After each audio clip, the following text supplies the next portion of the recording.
crank your car up first thing and you drive, your car has to hit a certain temperature for everything starts operating normally anyways. But off a cold start, like if it's 20 degrees, you just crank it up, you know, your engine hasn't warmed up and the oil hasn't circulated, you know, it can actually cause damage to your engine because oil hasn't gotten up to temp and circulated to the certain parts of the engine that are actually driven by oil. And most newer cars, everything's controlled by oil pressure. So it's always a good idea to at least get it running for, you know, 5–10 minutes on a super cold day, like it has been lately. You know, 5 minutes minimum. I usually do 10 minutes because it gets the heater going, because I want to get in there, I want to have some heat when I get in it, so I typically do about 10 minutes. But if you want to get it where it's normal engine operating temp, it's about 5 minutes should be good.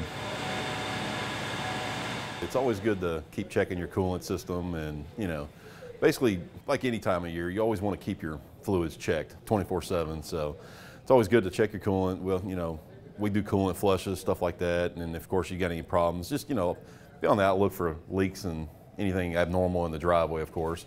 You know, check your tire pressures, you know, basically preventive maintenance stuff. It's always good to, like I said, keep a check on that. You know, take it to your shop, do a vehicle inspection. Also, change your washer fluid out to like the de-icing stuff. That really works. That always helps me. And because even if you take the wipers off, if the windshield's frozen, it ain't gonna do much good if you put them back down. This is gonna scrape ice. It's always a good idea to salt, because we get ice down here instead of snow. It's always a good idea to salt your driveway. That helps.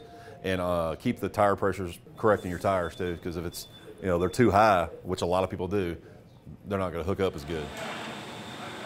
But it's always a good idea to get your car checked out anyways. You know, it's always good preventive maintenance.